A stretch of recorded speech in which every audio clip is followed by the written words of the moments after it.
اللهم أنت لي بالهدى وأكرمني بالمعرفة والتقوى.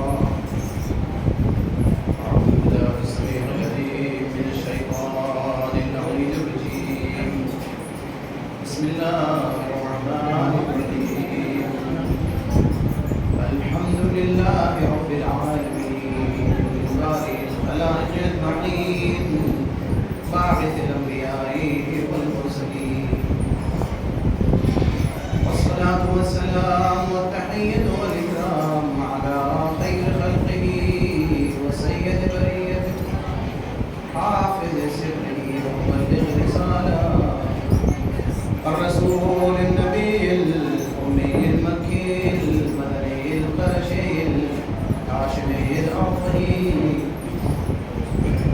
مولانا ومولى الثقلين الحسن والحسين الذي سمي في السماوات بأحمد وفي الأرضين بأبي القاسم المصطفى محمد.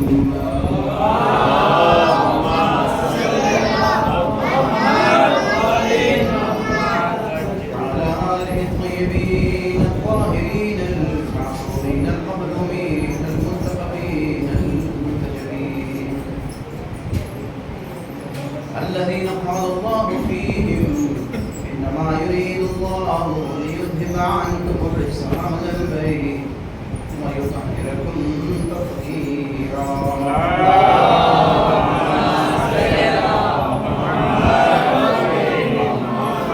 ولعنة الدائمة الباقية على أعدائهم أجمعين من الآن إلى قيام يوم الدين.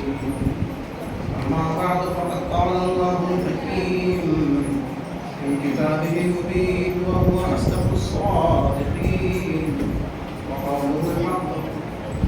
بسم الله الرحمن الرحيم. ومن يبتغي غير الإسلام دينا فلن يقبل منه وهو في الآخرة من الخاسرين. صدق الله.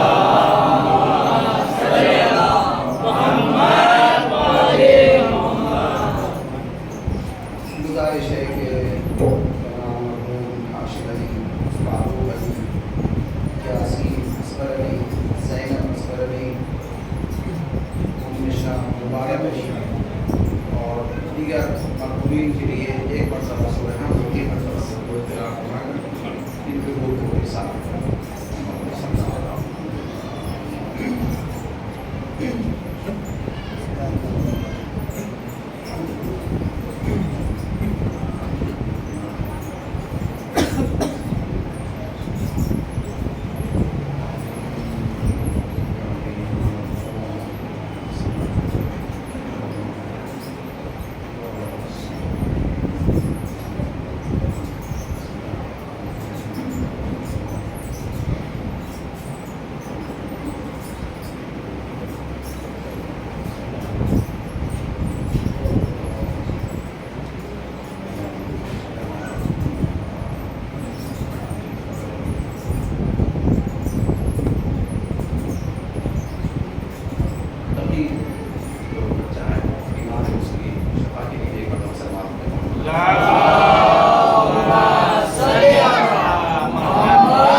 خداوند عالم کا لاکھ لاکھ شکر ہے کہ اس نے ایک مرتبہ پھر توفیق دی. تقریباً 6 سال کی طولانی مدت کے بعد آپ کے سامنے دوبارہ حاضر ہونے کا شرف حاصل ہو رہا ہے. اس امام بارگاہ سے، اس منبر سے بہت ساری یادیں وابستہ ہیں. ماہ رمضان کی وہ مبارک گھڑیاں، شب قدر کی وہ راتیں، قرآن کے وہ اعمال جن کی توفیق خداوند عالم نے تمام مومنین کو دی کہ ان کے صدقے میں مجھے بھی توفیق حاصل ہوئی. تو تمام یادیں وابستہ ہیں. اور اس کے بعد جو جوان ناظروں کے لیے جو دروس کا سلسلہ قائم کیا گیا تھا خواتین کے لیے، اور اس امام بارگاہ کی ایک خاصیت ہے وہ یہ ہے کہ یہاں پر ایک حصہ خواتین کے لیے مخصوص کیا گیا ہے، لیکن خواتین سے گزارش ہے کہ خاموشی کے ساتھ مطالب کو سنیں تاکہ تمام حاضرین فیض حاصل کر سکیں اور جو مجلس کا وقار ہے وہ باقی رہ سکیں۔ ایک صلوات پڑھیں محمد و آل محمد۔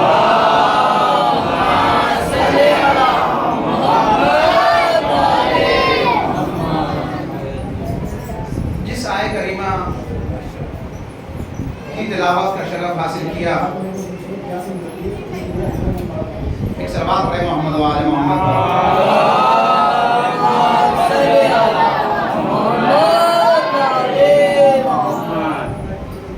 اس آیہ کریمہ میں خداوند عالم اپنے ایک ایجنڈے کا اعلان کر رہا ہے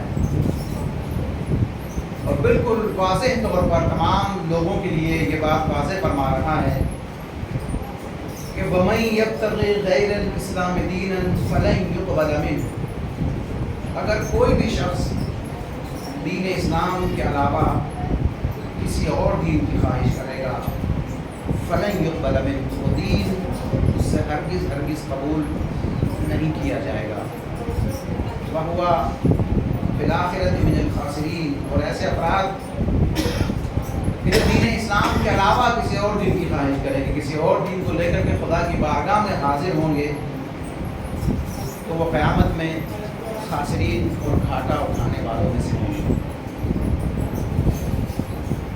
ہماری یہ باتیں ظاہر سی بات ہے اس امام بارگاہ کے اندر محدود نہیں ہیں، بلکہ اس مائک کے ذریعے باہر بھی پہنچ رہی ہیں اور لائیو ٹیلی کاسٹ کے ذریعے مختلف جگہوں پر یہ باتیں پہنچ رہی ہیں۔ لہٰذا اس آیہ کریمہ کا انتخاب کیا گیا اس لیے کہ آج پوری دنیا میں اسلام کے خلاف مختلف پروپیگنڈے کیے جا رہے ہیں، اسلام کو بدنام کرنے کی ناکام کوششیں کی جا رہی ہیں، اسلام کی تعلیمات کو توڑ مروڑ کر پیش کیا جا رہا ہے، قرآن مجید میں تحریف کر کے لوگوں کے سامنے پیش کیا جا رہا ہے، اور یہ بتایا جا رہا ہے کہ دین اسلام ایک ایسا دین ہے جس میں دہشت گردی پائی جاتی ہے، دین اسلام ایک ایسا دین ہے کہ جہاں پر خواتین کے اوپر پابندیاں لگائی جاتی ہیں، دین اسلام ایسا دین ہے کہ جہاں پر خشونت پائی جاتی ہے، جہاں پر غصہ ہے، جہاں پر مار کاٹ ہے، جہاں پر جہاد ہے، جہاں پر قتل و غارت گری ہے، اور یہ تک کہا جا رہا ہے کہ دین اسلام تو تلوار کے زور پر پھیلا ہے، لہذا اس کے ماننے والوں کو تلوار کے علاوہ کوئی اور زبان آتی ہی نہیں۔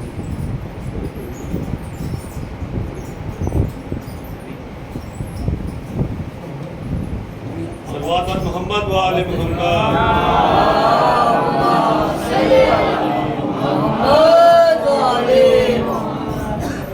ایک اور صلوات پڑھیں محمد و آل۔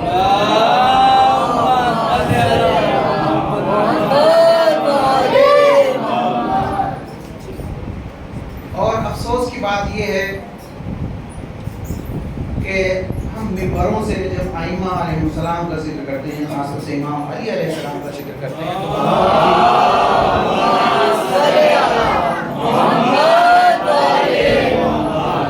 وہاں پر بھی علی کے کردار سے زیادہ علی کی تلوار کی باتیں ہوتی ہیں،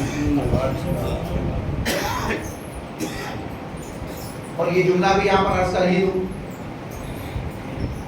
جب ہم جلوس آزاداری لے کر کے سڑکوں پر نکلتے تو وہاں پر بھی خون نہیں نظر آتا ہے، لہٰذا جو ان لوگوں کی فکریں ہیں اس کی تائید ہو جاتی ہے کہ ان کے یہاں تو خون بہایا جاتا ہے، ان کے یہاں تو تلواریں چلائی جاتی ہیں، ان کے یہاں تو قتل و غارت گری کا علاقہ کوئی چیز ہے ہی نہیں۔ اسی لیے بعض وہ افراد کہ جو نام نہاد مسلمان تھے لیکن بعد میں خود ہی انہوں نے اپنی اصلیت کا اظہار کر دیا اور دین اسلام کا دامن چھوڑ کر کے مرتد ہو گئے، وہ کہتے ہیں کہ دین اسلام میں تو اتنی آیت ہے قرآن مجید میں جہاد کی، ان کو نکال دیا جائے، نتیجہ تو خود ہی دین سے نکل گئے۔ صلوات پڑھیں محمد و آل محمد۔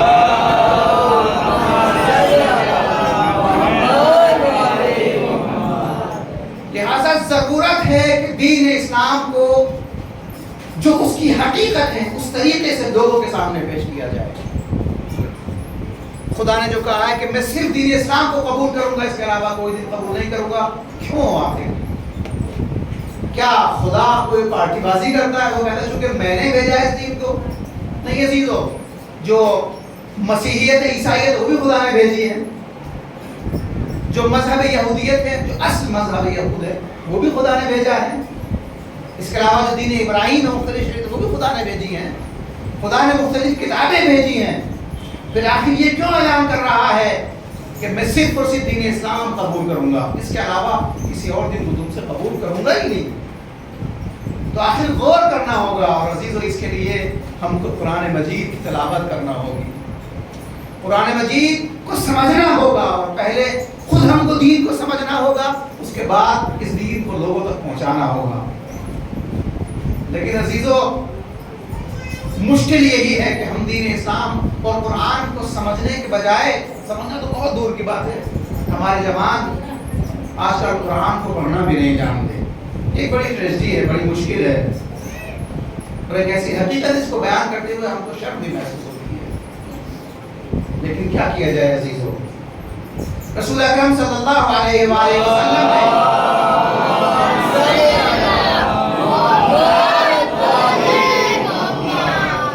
کل ارشاد فرمایا تھا کہ انی تارک فیکم ثقلین کتاب اللہ و عترتی اہل بیت کی ولن یفترقا حتی یرد علی الحوض. دیکھو میں تمہارے درمیان دو گنا قدر چیزیں چھوڑ کر جا رہا ہوں، ایک نہیں، دو گنا قدر چیزیں، ایک قرآن اور ایک اہل بیت. بعض لوگوں نے قرآن کو لے لیا، اللہ اکبر، اور ہم لوگ کہتے ہیں کہ ہم اہل بیت کو لے لیں تو وہی کافی ہے. عزیزو، اپنے عمل سے ہم یہی ظاہر کرتے ہیں نا. لیکن رسول اکرم نے کیا فرمایا کہ نہیں، دونوں کا ساتھ تم کو لینا ہوگا، دونوں کے ذریعے دونوں سے تمسک کرنا ہوگا. اگر کہیں پر اہل بیت کا نام لیا جا رہا ہے اور قرآن نہیں، تو سمجھیے کہ اہل بیت بھی نہیں. اور اگر کہیں قرآن سے تمسک کا دعویٰ کیا جا رہا ہے لیکن اہل بیت سے دوری، سمجھ جائے کہ وہاں پر قرآن بھی نہیں. اس لیے کہ ولن یفترقا، رسول اکرم نے فرمایا کہ یہ دونوں ہرگز جدا نہیں ہو سکتے. صلوات پڑھے محمد و آل محمد.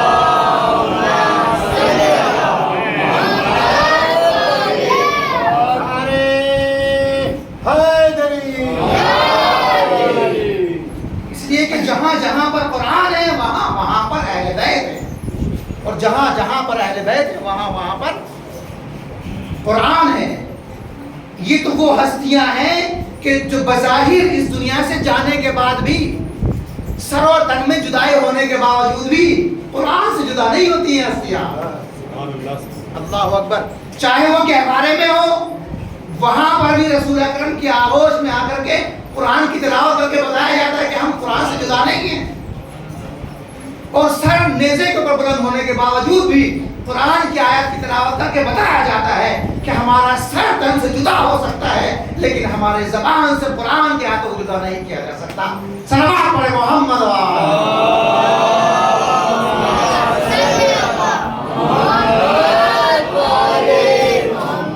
ساتھ دیں گے میرا انشاءاللہ، چونکہ ابھی میں تمیزی مراحل سے گزر رہا ہوں. معاویہ جو کہ امیر شام ہو چکے ہیں، امام علیہ السلام کی شہادت واقع ہو چکی ہے، خلیفہ بننے کے بعد پہلی مرتبہ آتے ہیں مدینے میں، اور آ کر کے ان کو خبر دی جاتی ہے کہ ابن عباس تفسیر بیان کرتے ہیں. وہاں بھائی ابن عباس تفسیر بیان نہ کرے تو کون کرے گا؟ صحابی رسول ہے. کہ نہیں جناب، وہ تفسیر کے بہانے امام علی علیہ السلام کے فضائل بیان کرتے ہیں. کہ اچھا بلایا جائے ابن عباس کو. ابن عباس کو حاضر کر لیا گیا. ابن عباس، سنا ہے تم فضائل علی بیان کرتے ہو، تم کو معلوم نہیں ہم نے فضائل علی کے اوپر پابندی لگا دی ہے. اللہ اکبر. ان فضائل کے اوپر کہ جس کو بیان کرتے ہوئے رسول اکرم کی زبان نہیں تھکی، ان فضائل کے اوپر پابندی لگائی ہے. اللہ کو اعلان کر رہے ہیں کہ دیکھو ہم نے پابندی لگائی، تم بیان کرتے ہو فضائل. کہ نہیں حضور، میں تو صرف تفسیر بیان کرتا ہوں. لیکن چونکہ رسول اکرم صلی اللہ علیہ وآلہ وسلم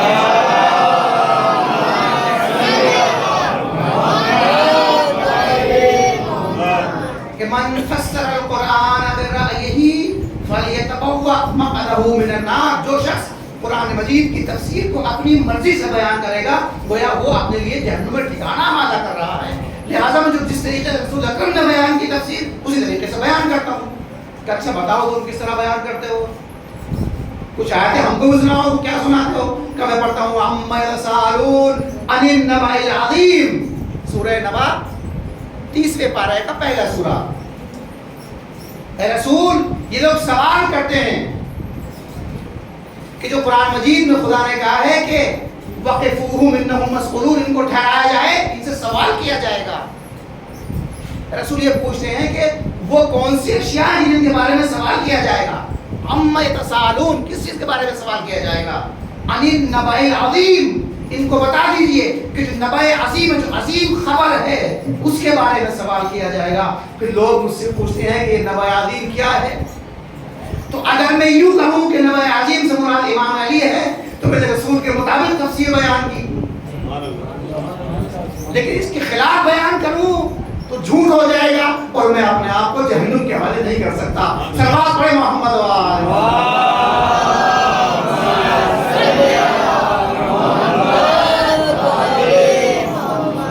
ٹھیک ہے، تم کو یہی آیت ملی، کسی اور آیت کی تلاوت کرو، یہ اور تفسیر بیان کرو، اس کے علاوہ کیا بیان کرتے ہو؟ فرماتے ہیں کہ انما انت منذر ولکل قوم حال، خدا نے فرمایا کہ اے رسول آپ منذر ہیں اور ہر قوم کے لیے ہادی کی ضرورت ہے۔ لوگ مجھ سے پوچھتے ہیں کہ ہم جانتے ہیں کہ منذر رسول اکرم ہے، لیکن ہادی کون ہے؟ تو اگر میں یہ کہوں کہ ہادی سے مراد امام علی ہے تو میں نے رسول کے مطابق تفسیر کی، اگر اس کے خلاف بیان کروں تو پھر جھوٹ ہو جائے گا اور میں اپنے آپ کو جہنم کے حوالے نہیں کر سکتا۔ کہا کہ کچھ اور بیان کرو، یہی آیت ملی ہے، کہا کچھ اور میں بیان کرتا ہوں۔ وہ کیا ہے؟ فرماتے ہیں کہ شاہد شاہد من بنی اسرائیل، کہ ایک شاہد نے گواہی دی،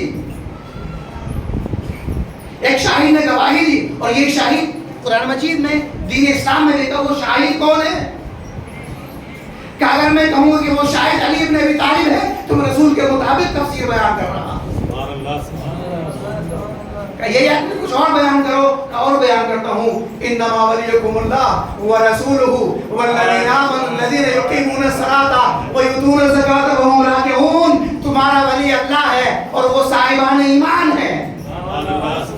رسول ولی ہے، وہ صاحبان ایمان ہے کہ جو نماز قائم کرتے ہیں اور حالت رکوع میں زکات دیتے ہیں۔ لوگ کہتے ہیں کہ وہ کون ہے کہ جس نے حالت رکوع میں زکات دی؟ آخر میں کیا بیان کروں؟ رسول تفسیر آپ کو معلوم ہے کہ جس وقت یہ آیت نازل ہوئی ہے رسول اکرم آتے ہیں اور کہتے ہیں کہ اے علی تم نے ایسا کون سا کام انجام دیا کہ خدا نے تمہارے شان میں آیت نازل کیا؟ کہ رسول اللہ میں نے تو کوئی کام انجام نہیں دیا۔ کہ واقعہ تو بیان کرو کہ رسول اللہ میں نماز میں مشغول تھا، ایک سائل آیا اس نے سوال کیا اللہ کا واسطہ دے کر کے،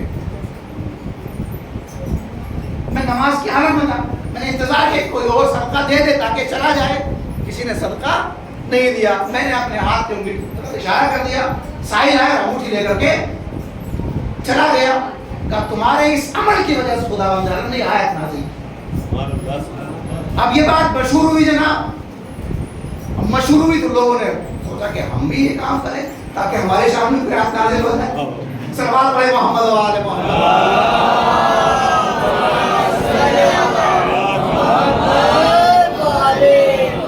گزارش ہے کہ تھوڑا سا آگے تشریف لے آئیں تاکہ بعد میں آنے والوں کو پریشانی نہ ہو۔ صلوات پڑھتے ہیں۔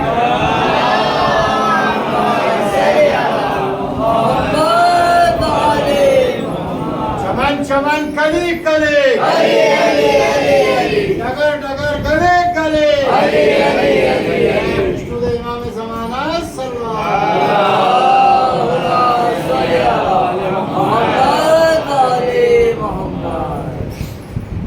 لوگوں نے سوچا کہ ہم بھی اسی طریقے سے انگوٹھیاں صدقہ دیں تاکہ ہمارے بارے میں کچھ آیت نازل ہو جائے۔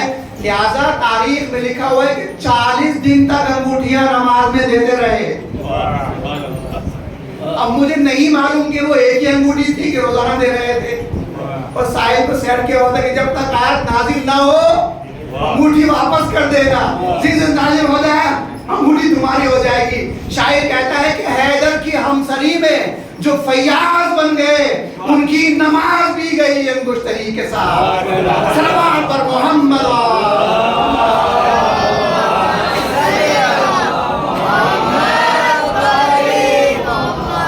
ابن عباس معلوم ہے کہ جس وقت علی نے حالت نماز میں انگوٹھی دی تو آیات نازل ہوئی، تم کو کچھ اور نہیں ملا تھا بیان کرنے کے لیے. کہا اور بھی سن کیا ہے، وہ ایک اگون تام علیہ بہی مسکینوں و یتیموں و اسیرا. اور یہ اہل بیت کی وہ ذات مقدسہ ہے جو اللہ کی محبت میں کبھی مسکین کو طعام دیتے ہیں، کبھی فقیر کو طعام دیتے ہیں، کبھی اسیر کو صدقہ دیتے ہیں. اور خداوند آیات نازل کرتا ہے کہ ہم تمہارے اس انعام کا شکریہ ادا کرتے ہیں.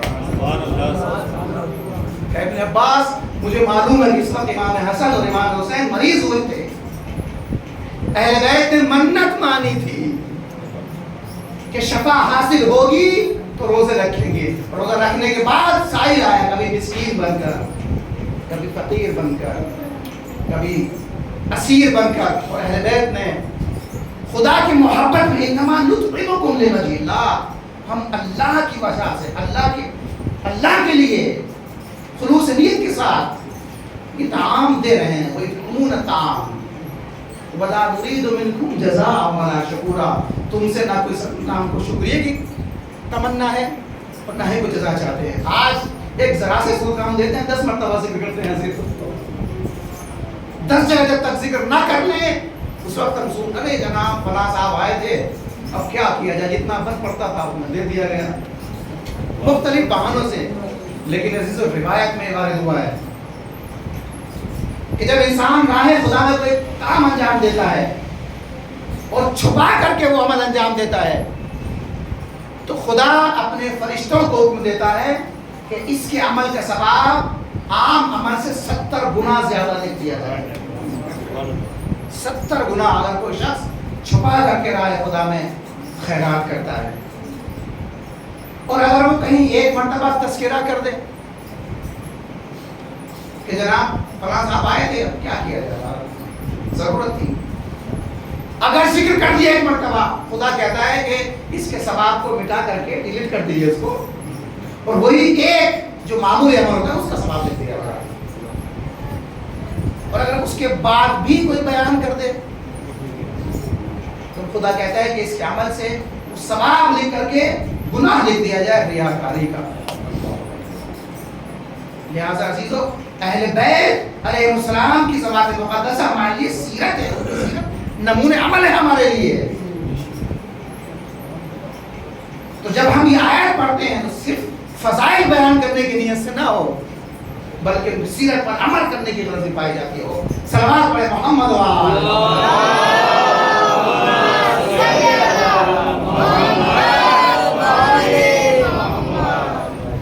ابن عباس مجھے معلوم ہے یہ آیت اس وقت نازل ہوئی جب اہل بیت نے 3 دن تک راہ خدا میں کھانا دیا، لیکن تم کو کوئی اور آیت نہیں ملی تھی کہ اور بیان کرو. ہاں اور بیان کرو. تو کہتے ہیں میں بیان کرتا ہوں انما یرید اللہ لیذھب عنکم الرجس اہل البیت ویطہرکم تطہیرا.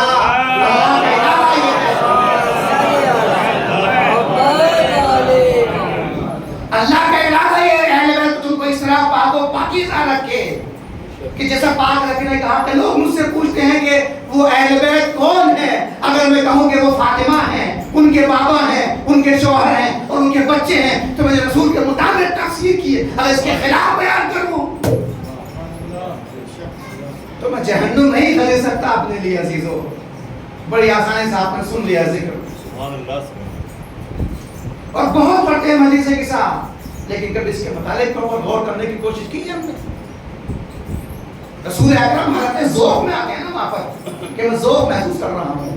ذوق تو چاہیے ڈاکٹر کے پاس جائے گی نہیں، یہ ذوق وہ ذوق نہیں جو آپ سمجھ رہے ہیں، بلکہ یہ وہ ذوق ہے کہ جو نور سے ملنے کے بعد دور ہوتا ہے. اس کے بعد جب چادر میں آ گئے سب تو واقعی جو آپ کو معلوم ہے اس لیے میں اس کو چھوڑ رہا ہوں، بس خلاصہ بیان کر رہا ہوں. جس وقت جمع ہو گئے چادر میں اہل بیت علیہ السلام اور یہاں پر دیکھیں کس طریقے سے بارز ہوئے. سب سے پہلے رسول اکرم آتے ہیں کہتے ہیں کیا ہے، اے میری بیٹی تم پر میرا سلام ہو. میری بیٹی تم پر میرا سلام ہو. باپ ہے رسول اکرم, رسول بھی ہیں اور باپ بھی ہے, مرتبہ بلند ہے نا. لیکن جب گھر میں داخل ہوتے ہیں سلام کرتے اپنی بیٹی کو, یعنی کیا مطلب, یہ دین اسلام کی ترویج کی جا رہی ہے کہ یہاں پر جو بھی گھر میں داخل ہو, یہ نہیں دیکھنا یہ باپ ہے یا بزرگ ہے, بلکہ فریضہ یہ ہے کہ جو بھی داخل ہو, جو باہر سے آئے وہ سلام کرے آنے والوں, جو سوار ہے وہ پیدل کو سلام کرے. اس لیے کہ دین اسلام سلامتی کا پیغام ہے. اس کے بعد شوہر آتے ہیں, امام علی شوہر نا نیچے سے آ گیا ہے نا, آگے کیا کرتے ہیں, السلام علیکم یا بنت رسول اللہ. زوجہ ہے نا فاطمہ زہرا سلام اللہ علیہا, آپ کسی کہہ کے دیکھیے جا کے اپنی بیوی کو سلام کیجیے. ہم لوگ تو ہی سمجھتے ہیں نا اپنی بیوی کو سلام کرنا. امام علی کی بیوی ہے نا بیوی زہرا سلام اللہ علیہا, کیا سکھانا ہے امام علی ہم کو کہ دیکھیں اسلام کی تعلیم یہ ہے جو بھی داخل ہو رہا ہے اس کی ذمہ داری ہے کہ سلام کرے. اس کے بعد جمع ہو گئے جناب, رسول اکرم نے ایک ہاتھ سے ایک چادر کے گوشے کو پکڑا اور ایک ہاتھ سے دعا کے لیے ہاتھ بلند کر دیا اور کہا کہ اللہم ان ہؤلاء اہل بیت, خدایا یہ میرے اہل بیت ہیں, یہ میرے حامی ہیں, ان کا گوشت میرا گوشت ہے, ان کا پوست میری پوست, ان کا خون میرا خون ہے, اور خدایا جو ان سے محبت کرے اس سے تو بھی محبت کر, جو ان سے دشمنی رکھے اس سے تو بھی دشمنی رکھ. خدا کو یہ اتنی بھا گئی کہ خدا نے اسی انداز کو اس کے بعد کہا کہ خدایا ان کو ایسا پاک و پاکیزہ رکھ کہ جیسا پاک و پاکیزہ رکھنے کا حق ہے. خدا کو اتنی عطا یہ بھا گئی کہ بالکل اسی انداز میں آیت نازل کر دی, اتنا ماجر نہیں ہوگا. اس کے بعد پھر قصیدہ پڑھا خدا بندہ کہ دیکھو اے اہل سماوات, حدیث آپ کو پڑھنا ہے, اس کا ترجمہ ہی پڑھا کرے کبھی کبھی, اے آسمان کے رہنے والوں دیکھو یہ جو چادر کے نیچے ہیں میں نے یہ سورج یہ چاند ستارے سب ان کی محبت میں خلق کیا ہے. اب فرشتے سوال کرتے ہیں یا رب ومن تحت الکسا, یہ کسا کے نیچے کون ہے, کہ آپ کو پتا نہیں ہے, فرشتوں کو پتا نہیں, جبرائیل کو معلوم نہیں ہے کون ہے یہ جو خبر لے کے آتے ہیں ہمیشہ اس کے دروازے, ان کے دروازے کے اوپر کبھی جھولا جھلاتے ہیں کبھی چکے, ان کو معلوم نہیں ہے کون ہے, کہ نہیں بتانا چاہتے ہیں کہ ان کی عظمت کیا ہے. خدا بندیان تھکتا نہیں ہے فضائل بیان کرتے ہو, کہتے ہیں سب کچھ میں نے ان کے لیے بیان کیا, ان کے لیے خلق کیا ہے. جناب جبرائیل آتے ہیں کہ یا رسول اللہ مجھے بھی اجازت ہے میں بھی آ جاؤں آپ کے ساتھ, اجازت ہے. آتے ہیں اس کے بعد خدا کا سلام پہنچاتے ہیں, سلام پہنچانے کے بعد فضائل جو خدا نے بیان کیے تھے, جیسے ایک مقصد کی طرف آپ کو لے جانا چاہتا ہوں میں, تمام فضائل کو بیان کر دیا.